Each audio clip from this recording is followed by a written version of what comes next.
Bismillahirrahmanirrahim. Assalamualaikum warahmatullahi wabarakatuh. Kami akan menyampaikan tentang ruang kolaborasi pada topik 6 mata kuliah perancangan dan pengembangan kurikulum. Kami dari kelompok 2 yang beranggotakan pertama Fira Adila, kedua Ilham Zahri, ketiga Muhammad Edo, keempat Ofis Limosin Damanik, kelima Risa Melsi Boni, yang keenam Siltima Wiska, yang ketujuh Sofia Yoni Putri, yang kedelapan Widya Setiawati, yang kesembilan Zesi Yuli Dasari, yang kesepuluh Windri Avela. Yang akan kami presentasikan yaitu mengenai 2 buah soal.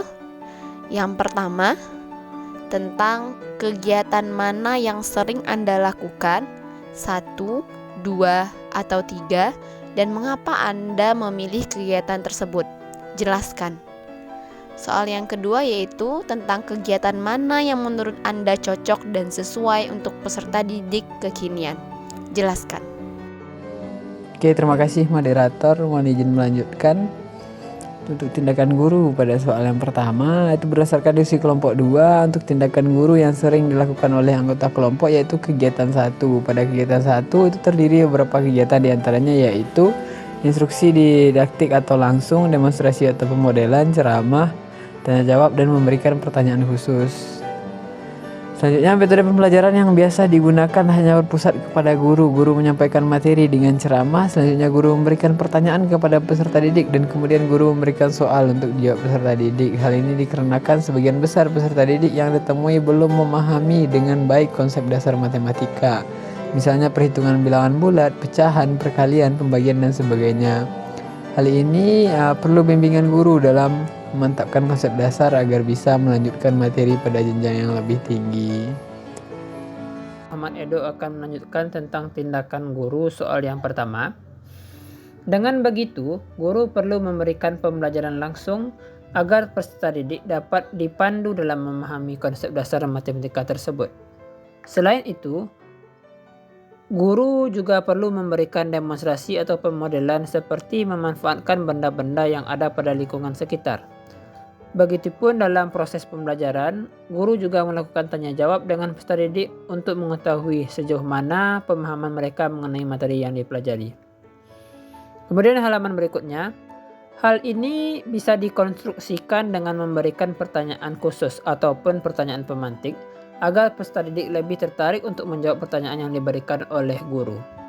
Kegiatan 1 ini pembelajarannya lebih sederhana dan mudah diterapkan dengan karakteristik peserta didik yang cenderung menyukai zona nyaman, serta guru lebih leluasa mengontrol pembelajaran sehingga peluang kesalahan atau bias konsep atau materi pelajaran lebih kecil. Selanjutnya, pada kegiatan siswa untuk soal yang pertama, berdasarkan diskusi kelompok 2 untuk tindakan siswa yang sering dilakukan oleh anggota kelompok yaitu kegiatan 1. Dikarenakan pertama, kegiatan mengamati, mencoba, lalu bertanya cocok diterapkan untuk metode ceramah. Berikutnya, kegiatan ini lebih sesuai dengan alokasi waktu yang tersedia. Selanjutnya, kegiatan tonton, catat, hingga menimbulkan pertanyaan terjadi saat dilakukan pemodelan atau demonstrasi. Kemudian, kegiatan ini lebih memungkinkan terlaksananya seluruh target pembelajaran sesuai dengan waktu dan lebih efisien pelaksanaannya.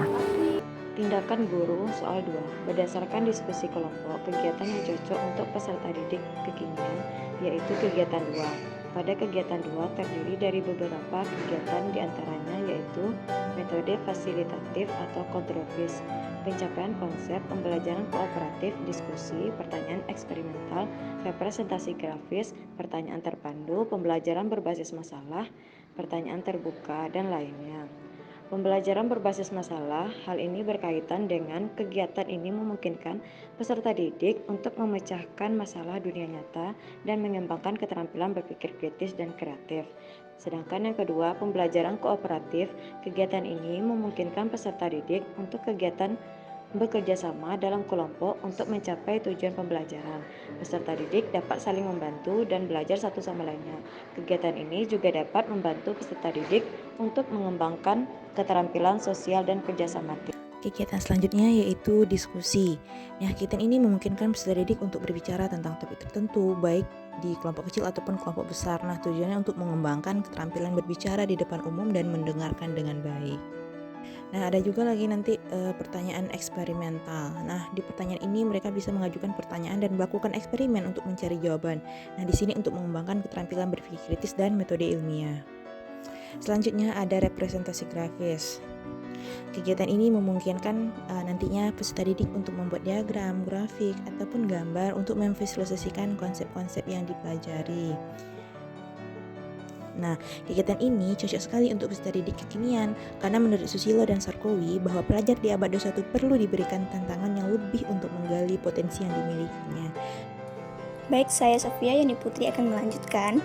Yang keenam, pertanyaan terpandu. Kegiatan ini memungkinkan peserta didik untuk menjawab serangkaian pertanyaan yang dirancang untuk membantu peserta didik memahami konsep-konsep yang dipelajari. Kegiatan ini juga dapat membantu peserta didik untuk mengembangkan keterampilan berpikir kritis dan memahami konsep-konsep yang sulit. Dan yang ketujuh, simulasi. Kegiatan ini memungkinkan peserta didik untuk memainkan peran dalam situasi tertentu untuk memahami konsep-konsep yang dipelajari. Kegiatan ini juga dapat membantu peserta didik untuk memahami bagaimana konsep-konsep yang dipelajari dapat diterapkan dalam kehidupan nyata. Pembelajaran harus diciptakan lebih variatif dan memfasilitasi berbagai kemampuan peserta didik. Selanjutnya ke-8, mengenai penilaian konsep. Penilaian konsep di sini memungkinkan peserta didik untuk memahami konsep dasar dari suatu materi yang telah dipelajari. Penilaian ini dengan cara meminta peserta didik untuk saling menilai terkait dengan pencapaian kompetensi. 9. Proses penulisan. Kegiatan ini memungkinkan peserta didik untuk mengekspresikan ide-ide mereka dalam bentuk tulisan. Kegiatan ini dapat membantu peserta didik untuk mengembangkan keterampilan menulis dan berpikir kritis. Menulis dapat mengkondisikan peserta didik belajar, mengemukakan pendapat atau gagasan serta merumuskan sebuah simpulan-kesimpulan. Dengan menulis, peserta didik juga dilatih untuk membaca yang dapat melatih literasi peserta didik. Soal 2 untuk kegiatan siswa. Berdasarkan diskusi kelompok 2, kegiatan yang cocok untuk peserta didik kekinian yaitu kegiatan 2. Contoh kegiatan siswa adalah hipotesis, kumpulkan data, dan analisis. Peserta didik diminta untuk mengobservasi lalu melakukan hipotesis dan pengumpulan data. Selanjutnya, peserta didik menganalisis informasi yang cocok dengan topik pembelajaran, di mana kegiatan 2 membangun, memeriksa, dan memperluas memiliki kelebihan sebagai berikut. 1. Bandingkan, induksi, tentukan, digeneralisasikan. Metode ini membantu peserta didik mengevaluasi informasi dan mengembangkan keterampilan berpikir kritis. 2. Berkolaborasi, mendukung orang lain. Mengajar metode ini mengajarkan peserta didik untuk kerjasama, berkomunikasi, dan mendukung satu sama lain, serta mengembangkan keterampilan mengajarkan. 3. Dengarkan pertanyaan, pertimbangkan, dan jelaskan. Metode ini mengajarkan peserta didik untuk berpikir kritis dalam mengidentifikasi masalah dan menyampaikan informasi tersebut dengan jelas. Yang keempat adalah hipotesis, mengumpulkan data dan menganalisis. Nah, pada metode ini mengajarkan peserta didik untuk bisa berpikir secara sistematis atau berurutan. Ini untuk mengumpulkan data, kemudian menganalisis dan menarik kesimpulan dari penelitian. Yang kelima, visualisasikan, hubungkan, dan kemudian menghubungkan peta. Metode ini membantu peserta didik melihat hubungan konsep teoritis dan fenomena nyata, serta membantu mereka memahami dunia secara rinci. Yang keenam, pertanyaan, penelitian, simpul, dukungan. Metode ini memicu peserta didik untuk mengembangkan keterampilan penelitian dan membuat kesimpulan terhadap penelitian yang dijalaninya. Yang ketujuh, berpose atau tentukan masalah, selesaikan, dan evaluasi. Metode ini membantu peserta didik mengidentifikasi masalah, mencari solusi, dan mengevaluasi kesalahan hasil penyelesaian. Yang kedelapan, jawab dan jelaskan, renungkan, pikirkan kembali. Metode ini memicu peserta didik untuk mengambil tanggung jawab atas kesalahan, berpikiran kembali, dan menyampaikan hasil penelitian dengan jelas. Yang kesembilan, klarifikasi pertanyaan, prediksi, ajarkan. Metode ini membantu peserta didik untuk mengembangkan kemampuan komunikasi, memahami konsep yang diprediksi, dan mengajarkan informasi kepada orang lain. Yang ke-10, periksa, pertimbangkan, tantangan, debat. Metode ini mengajarkan peserta didik untuk berpikir kritis, mengidentifikasi tantangan, dan menghadapi debat. Yang ke-11, pertimbangkan, jelaskan, tantang, justifikasi. Metode ini membantu peserta didik untuk mengembangkan argumen yang kuat, menjelaskan alasannya, dan menjustifikasi kesimpulan yang diambil.